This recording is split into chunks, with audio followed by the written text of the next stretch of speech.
نوتدونی اولین فروشگاه نوت موسیقی در ایران.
سلام دوست من، شما پیشنمایش این آموزش رو مشاهده کردید.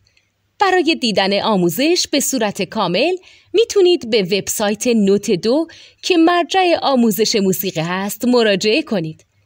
همچنین برای تهیه نوت موسیقی مرتبط با این آموزش هم میتونید به وبسایت نوتدونی که بزرگترین آرشیو نوت موسیقی در ایران هست مراجعه کنید.